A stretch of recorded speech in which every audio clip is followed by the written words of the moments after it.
Pero eu panga ngai tau kata to pa paket ni pare ta mo ke mata tau kelas di toka tiri ni pala isi ke kristology ia pa to ngana na tu e ta mi no pulo ko kristology ma fai no fua ni be no be ke tau lo e toka tiri ni ia pala isi e fa ta be kristology tau ka mata i a hori i mai palo kusai ngai fatai pe ni saia pe pala isi i he tohita. Aia, ngai mātua ngā whatan tapu o tapātei ngā palaisi e tōnisa. Pero ako ke karaisi ko ke to kamata bea e ngai kosperi whakafo, neu whawhai ngofua ambeke te tau tolo tau maranga e ngai kosperi, ko rea hanga toni bea ke karaisi. Ko kamata e whakaukawia o karaisi e te tapu whakamutu. Upau ke tau tomua mahino i ngai upesi whakau motua o e misaia pe ke karaisi. Ko ia whakau ta tau be, pe ke misaia, ko ia whahe pe luia, ko karaisi, ko ia whakarisia, hono uhinga ko e tapu pan. Ko ia whatonu. Ia ngai upesi whakau motua o e karaisi. Nei tomua whakatoka be whakau motua pe to whaihano alo i mai misaia ia. Ia koe nei alo ia i Beteli. O rau e kau moak whaino trafiko e siasi, o ai whakau motua, koe fu moanai, o ku whakawhekau kau aki e ngai kupeske ke amanaki e rei, ki aha koe whakakato e historia o mamani, i he misaia, e koe kalaisi. Koe misaia, na sio walaka mai kia whakau motua, koe whakakato e historia o mamani.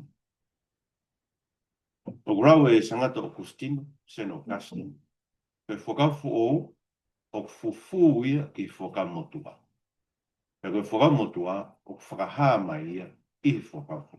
Mai na wit beko e tango o lau e koe whakamotua, o tāke tau ngoi, o ia i pe whakafu o ka fufu. O rau e ke whakafu o whakaha mai ia i ngai mea e whakamu. O tāke te tau ke o te tau manawasi he maranga e whakamotua, he fufu pe e. Ngai mea e ngai nau e whakafu.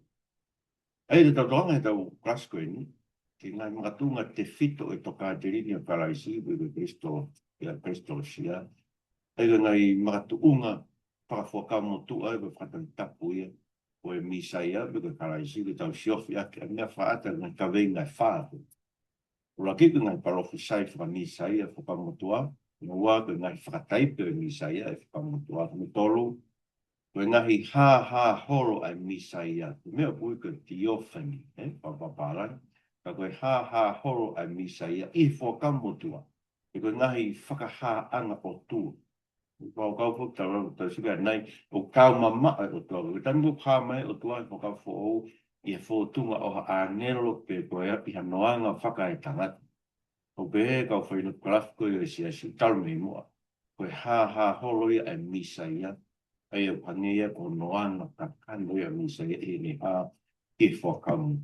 Hono whare te tau sio ki e sia ngā au e koe framework whakakovinani. Te ko no ngā pōku man te koe.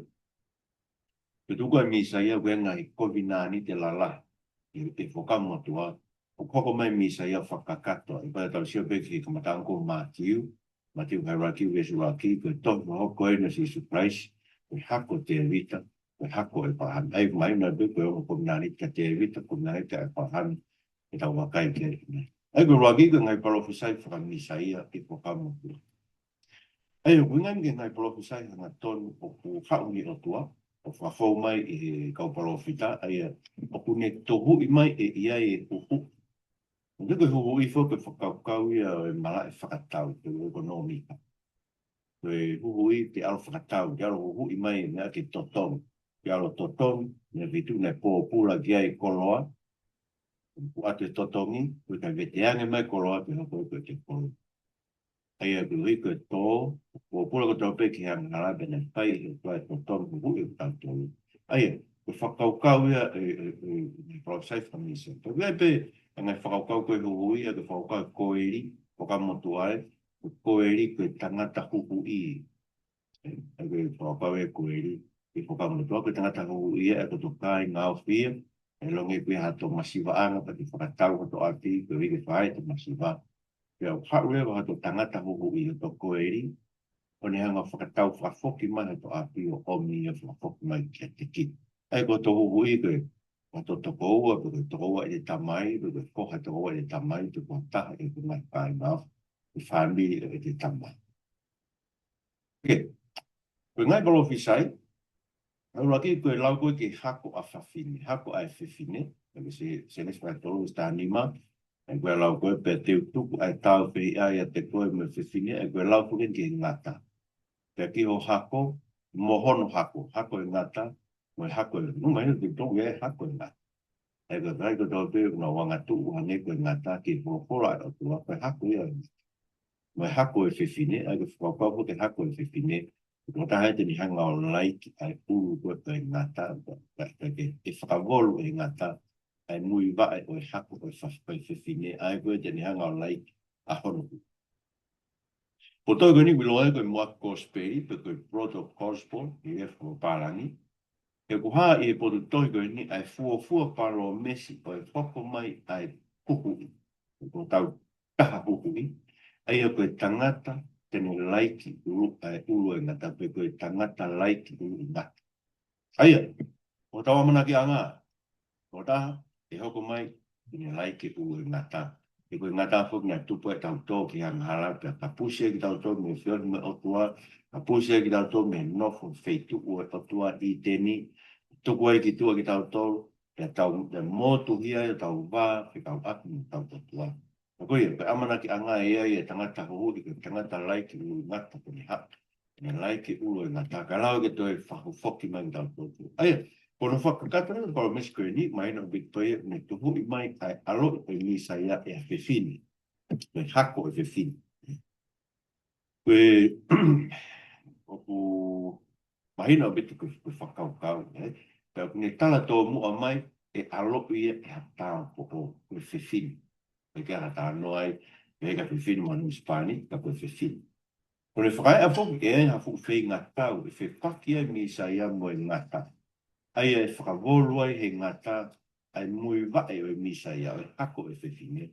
Ka e laiki ai e mi sa ia, ai ulu o e ngata. Mai no bilu ka no koe sines mai whawe sa tāne, a mana ki rea iwia mo atama, e wawe be ai hau ai tangata huhu I koe.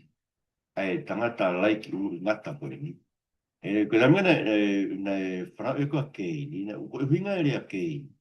Hinga rea keini, ko ma'u ka tangata. Ai koe whakaukau ka a I koe tangata laiki ulu ngata.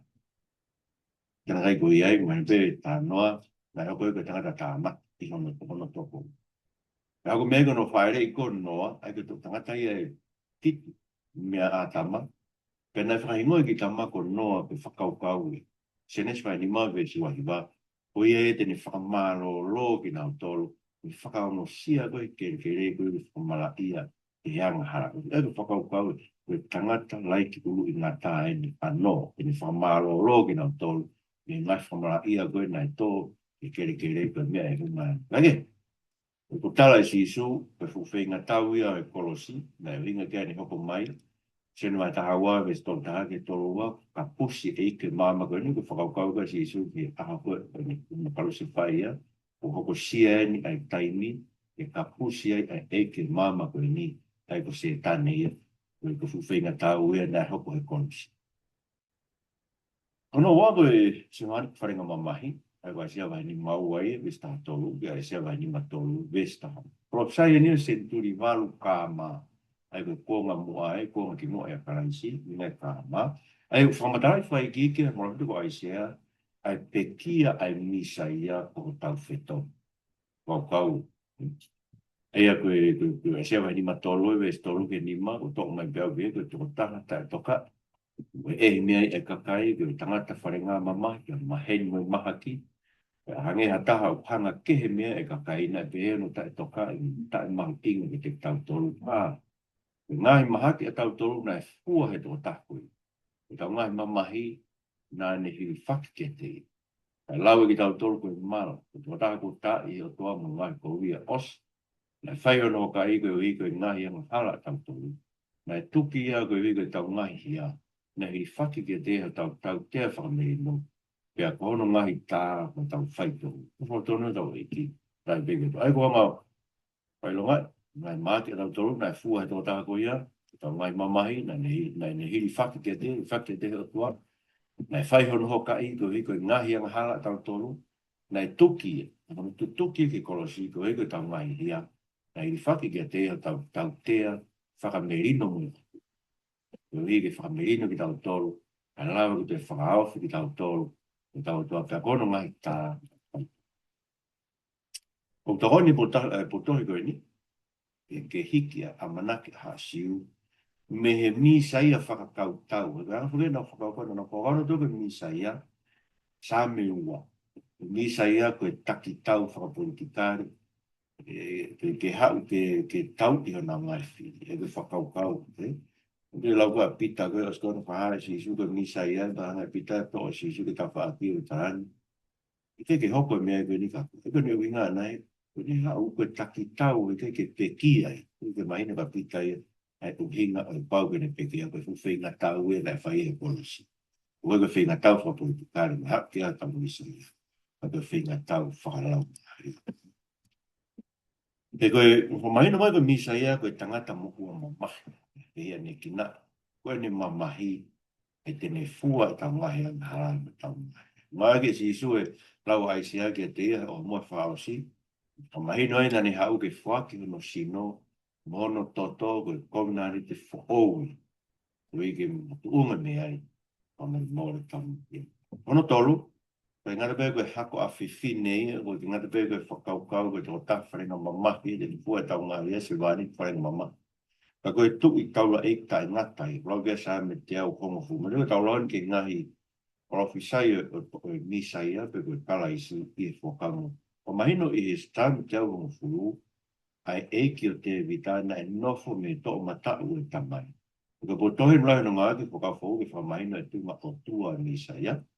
Ai koe sa me te au fu, ke sura ki ki wha, whola si hoa ke eiki, no koe i hok tō mataun, ka ewa ke ai ho whiri fua pē ke hoko koe tū mama. Ko fua kawa si ho, e gai tini whatomala, ko taura e koe o tai ngata ke, i alunga o mereksi e te ki. Eia, ko whatone tau e ki, ko tai wile tau whakau kaui, ko tau tuki, ai eiki o te vita, ai ko whakau sia te vita ka si hoa kwa whio, mono eiki, au sia ki toko ua, i taha i o tua. Ko o tua, me eiki o te vi, nofo i tō matau koe o sigo. Ka koe eiki o te vi, ta koe ai ni whai ki ai e fua kawa si hoa ki ai, e hoko e koe taura eiki o tai ngata i aluma o merik se te ki. Ngā ki si sua po tohi koe ni, wha mahino, ai lahi ake ai misa ia te vita, koe uia e te vita koe eiki. Nena amanak whakaha si uia, koe misa ia koe hako o te vita. Ngā si sua o mai po tōwhora koe ni, o ngā ake whakawho o, kini whamaini te inau tō, i o moni koe hako o te vita, ka ulahi ake e te vita koe o tūai. Tō koe alo, koe eiki a te vita, nofu me tō mata. Whamaino ai whoki, o tō e si su ai lakanga e u, o tū i tae ngata ia, mo i taura eiki, tae ngata. Pono wa, o koe me ngai whakataipe, e koe ngai palofisai e misai e, tau siuke, ka koe me ngai whakataipe me historia e whakamotua, koe ngai whakataipe ia oe misai a. Ngai whakataipe me historia e whakamotua. Labe mahino e te utukanga o attention to note koe, nika mo tolo i note koe ni kau, mea koe ke o koni me taim te mo whok mea o whamaa pōpo te keu ke si. Koe whakataipe, na tau si sio kea tai mi tau lere mai ki ngoa, koe uhinga whakataipe, koe whaunga whauhinga tohi tapu ia, aia o kulau e ka kai whai kia tala noa, me ngai mea o ku whoko koe tala noa. Koe ai ke mahino, ngai mea whoko e tala noa, koe ngahi o wau whakalotu e whakamotua, koe ngahi whakataipe. Aia unau sio whakalaka mai ki ha mo'o ni i mea whakalau maari e, i he whakawho o koe ngahi whetongi tai. Ai koe whakataipe, e ngai mea wha historia koe tānoa ke whakamotu. Koe ngai whetongi taipe, ai ni hoko whakawho o whakakato i he kalaisi pe koe misa. Ngai palofisai whakamotua, nau tuhu i mai e ngai nau e misa ia. Ko ngai whakataipe, ngau ea ki ngai mea whahistoria ko hoko whakamotua, ke whakahopo mai ea I misi o kalaisi, ke tau sio kia. Ego whakaukau rewa, ko ngai whakataipe rewa, taipe, whakamotua ma ngai, ke tongi taipe, ke whakafo, wai ko aisake, ke mounga mōlaia, whakaukau e ke whakataipe ia, ke whakataipe ia, o si sui mounga kārewa. Mune ko ai sake na dio ke na ne fua e mea ke fai ke fai lau ege nga o ma si so ne fua no kolosi fai ko fai lau tau ek fra e lo ne de ni ti a fio anga o si so ia ko tau ek la mo ma de tau ek fra e lo ne fo na tu a ko tau pe ke fai e fai lau ai ka kai ke o tua mo ni fai lau a ana ki tua ke fai anga me ke fa ko fonga mai o tua ki ka tau ek ki kau tarai whai vai ko na tole na whai ai a ko nak na ko tapu na wako ke fo ki pai. Kage ko si sui ko tarai glan mo ya. Ko hiki hake o ngata para saga mo se to afa. Ta tawe ko no hiki hake e kalu si whai o si su a si su. Ko tempare ta tawe ki ka kai ko tui ke si su e fo ka fo. Kage ko ngai whataipe mo fiton taipe. Ea ko no whamatala re vai. Ko whataipe fitong taipe ko ai sake senes whai wowa. O ai sake whoha o whaanga pe taha o Abraham. Tau do pe masisu. Koe na ne fua e whiwhie, ke whai ake hao no whilau lau ia he mounga, monga mōla ia. Me nane whawai vai ke ne tau mai. Koe na ne pe whawhoki mai ia me mate.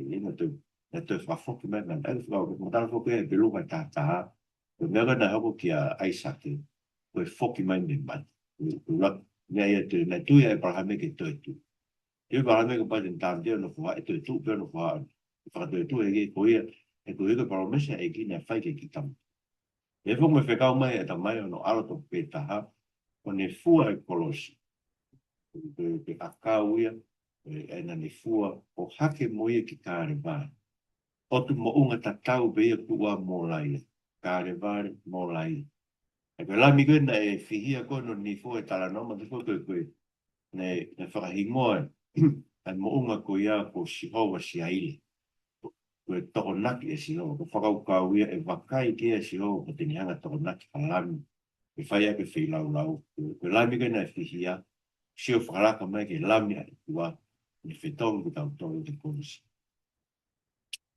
Koe kono wako whataipi whetongu taipi koe ngata palasa, mau maino with besion mai tōru, koe ola koe anga tūka isleri toa whana, whekau mai ngata kona ke huki nao toa.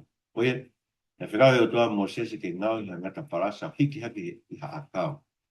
Koe ngata, ngata ipe mara ia, bena hiki hake a kau koe ki mamata ke hata pe tui, bena whamu ui. E whoku lau sen mai toru e sta wha, hiki hake a whoha e tangata e pone ai e tatau wanghala ia o tau toru, neu ne kaya nang hara. Kene hoko eka koto mara ia ma tau toru kore siwe ne whamu ui, na toru ko pake. Oku tui ke te, mamata ke te ia. Koe whataipi whetong taipe koe e taurai whaerone, e tiko vai tahano, ke tarano koe e tiko vai tahano, ngāwe mau inga e taurai ki e awhaere. Nai huai po tahe tau ape, nai huai ki a whioanga o tua i he potu top tapu. Kone whai whi lau lau ke whaere aka Israeli, pia mo totu. Taurai whaerone, ana whai whi lau lau whaka ahu, kumpongo e whiaf mai ka kai o tua, ku o tahe ta. Tene hu ke potok tapu me le whi lau lau, whakarerei ene anga hala. Na ne whai ai whoku me whi lau lau ke whakarerei whakataua e atatua, mahono ka kai isi. Tong tai pe ko si surprise. Ne hu ake hono ta o na tātu o taha pe ke potok tapu e langi. Ne whea ai matau toro hau hui tai ngā. Ne towhai ha hala fo omo mo ui e forward mai ke potok tapu o e langi. Aia. Matai pe, koe hua taura e ki I heni I te niki a whio anga ki potu tok tapu a whio anga o tua mwene whilang la. Ko taha ta. E ne lau en tō taha ta au ke lawa kui whilau lau e taha. Ke whaka a te rei whaka au fūria Israeli na o tu. Koe whitom taipe, Jesus Christ, na e huia ke potu tapu o e langi. Aki no ta o ona. Kone whea I e whilau lau pe taha ke whaiho tau kuku I ta ngai. Kani no foi ko me toma ta o ta mai ko I ko lava ko ki te whima ki te wha te whilau lau. Ko lava ta ko I. Ake fui whilau lau I taha pe koe nāna.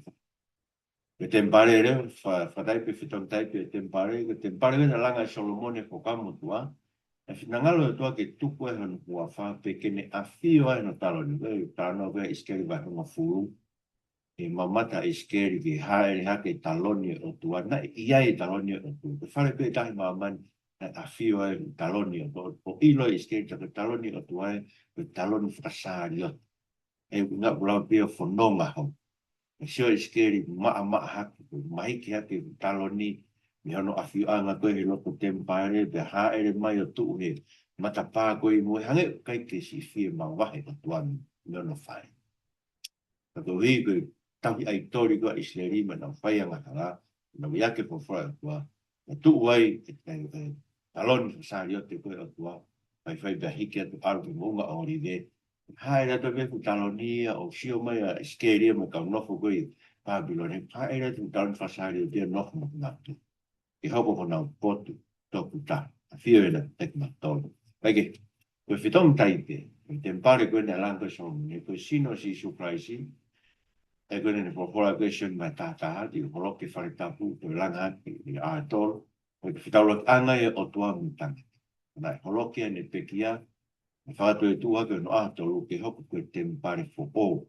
Koe tempare hono tolu e. Koe tempare whakamui. Koe tā tempare ta omnak ke te langa fo o.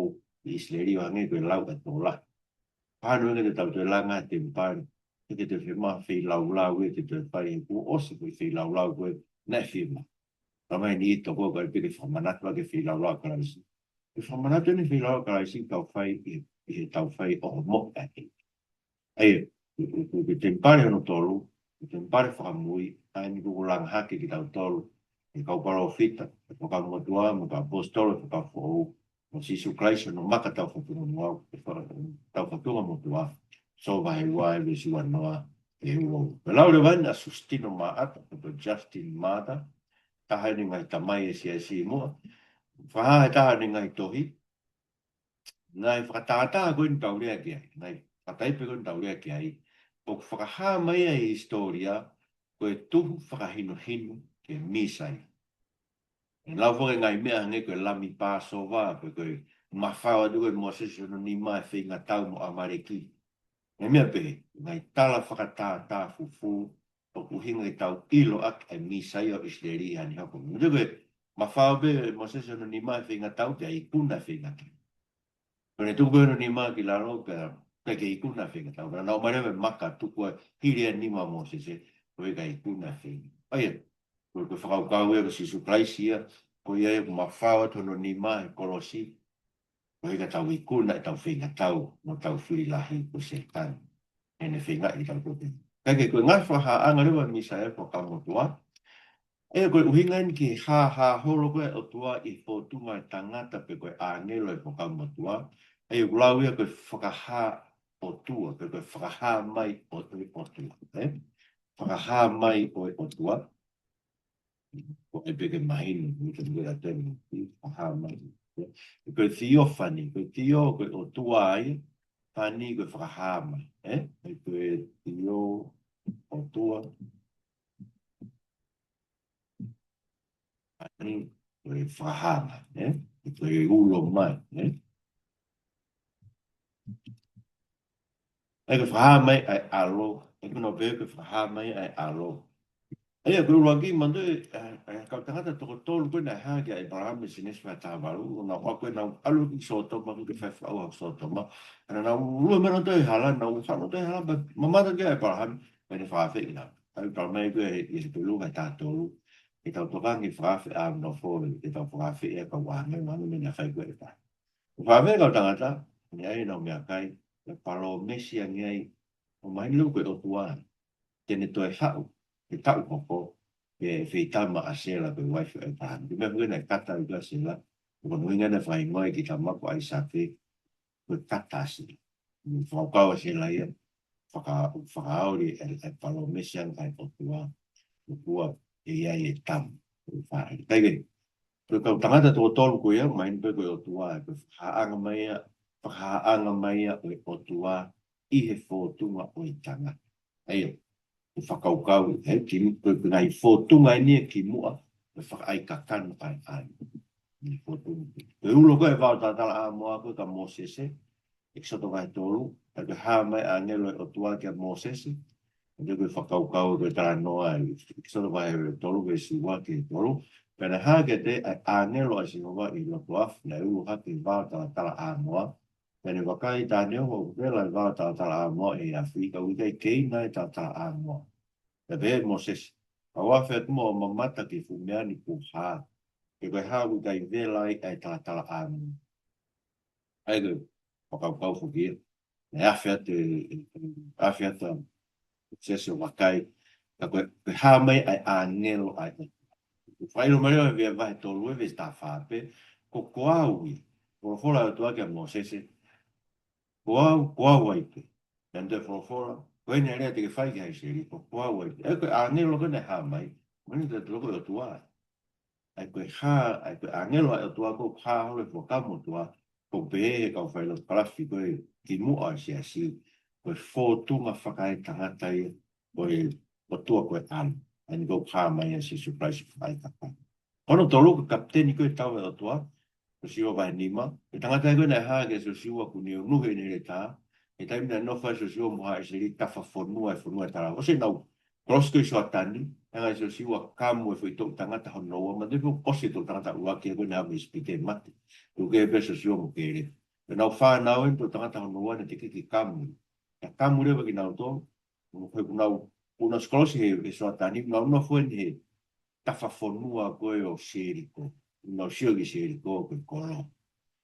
Pe hanga ka, tarmai se siwa vai ni maa ves tō tātolong tāwha, ilo angena e tu aso siwa fi seriko, pene hanga ko wakai ta koe tangata na utu o hanga tonu mai ke te ia, ko nuhi e here tā to. Na laka to so siwa ke te ia ni pēke, ke kau mo ki mauto, pē mo mau ngafi, pene pē I kai. Ka koe paun, ke kapteni e tau asino. Ai ko tangata ko ia, kapteni e tau asino. Haanga mai e tua koe alo, I he whakamotu. Ni whikau ka so siwa ke to ono su, to tapo ke kere ni tuwai, mai no ke pē koe otua e. Koe, koe ngai whakaukau whakalafi koe o hā mai o tua whakamotua. E lau he ngahi tamai, e koe tau ngahi church fathers, ngai tamai koe SSC, e koe tau ngai tamai whakalotu kalafi e SSC.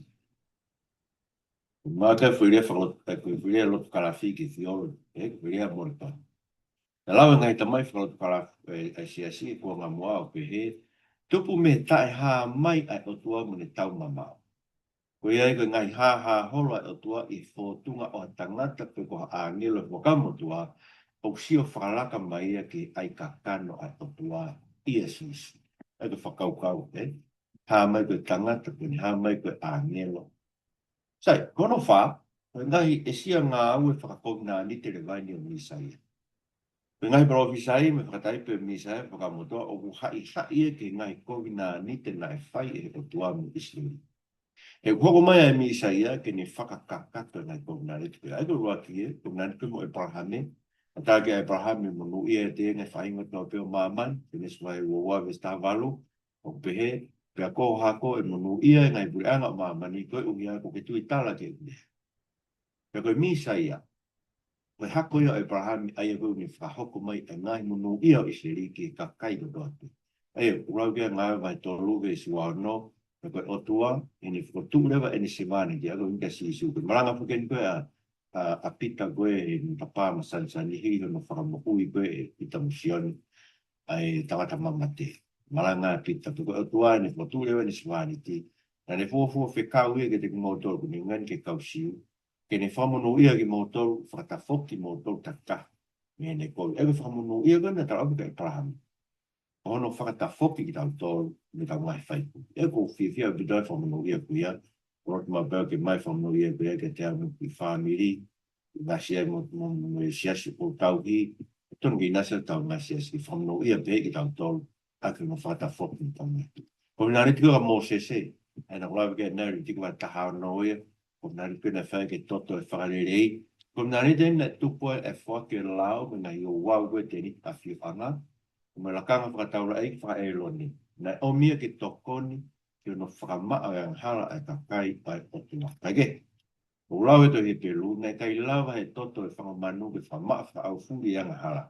Ndu, Ana hoko tō tō whea ngai whi lau lau whakata. Koe whamanatu ai te, kira ke lawa hau i whi lau lau e taha ke awe au te toea. Koe whi lau lau e taha koe e misai. Ni lawa e ke whakahau hawa i o tae ngata. Aki nau tōru kunu wati o tua. E pelu wa hongo furu e vesi ta wha. Bo mai koe. E i he o atu whi lau lau tātu o taha koe ia. Whi lau lau koe e alo. Kone whakahau hawa tae ngata aki nau tōru. Tapu e kus fa hau i tau tau tai ngata a tau mo ui he hau kui. Ono tau loko ngan ku ke te evita. O ka vai atua ke te evita, ku ko tu ono taloni mo ku anga o tai ngata. Ku ko kau, ku ko tu ono taloni. Na miera vai pitu be si tatolu. E te fotu ke hoko mo koe a hako ai e alot me o manawa. Te fogo pau no puranga. Koi ai te ni langa ha fari e kunoa. E te whapapau ai taloni au na pure anga o tainga. O sisu, hako ia te vita ko ana hana taloni, ai ko ne pure me ai ki kakai ko tō pe univesi. Ngai wahe wawe stonoa, ko mea hine parofita, e ko malanga niko a pita ka hapente ko siku ne lea te vita. Ko mea hine parofita, mo ne ilo ko fuakawa mo lea tuki ke te ai patua, e ai hato ko tahe e kakano no manawa tene a fio i hana taloni. Ai whakaukau e ko si isu le vaeni. O tala noa koe e hikuma lau mare marini whamahinu ko a whio a sisu e taloni o te evita. E tō matau i a tamai e taloni o e pureanga e tua ke taloni o pureanga te evita ke pureanga tani. O maa bubore wani pehe. Tau sia le son koe ni, ke ngai kupes wa palofit, wa historia. E fotu e whakamotua, aia, koe toko taha bete ni toki lawa ke whakaka. O whetu ia ke ngai palofisai, ngai whataipi wa historia, ngai ha holo, ki mua he ai kakano ke akalaisi i he whakamot. Ke nau whokotu, tātou e ke ai pēsona o misa ia ai o whakakato e sisu. Ringa whoi o whamaino e sisu, ko ni hau ke whakakato e tea ai tohi lao kau parofita me ngai tohi. Ai o ke ngai vahe la lahi e tohi tapu o hasiu i hono kuo. Ai o kogu i loa e ki tau tolu ke whakamot. Ruke vahe ua whaves whawha, pene pēge te ki nau tolu. Ngai rea na whai ke te motoro e ke nofo mo ki motoro o pehe. Ko pau ke hoko a ngai mea koto pe ko tohi ke teo i lau a mosese, ko tohi parofita, ko tohi sa. Ko tohi neta wei ki, e rat neki.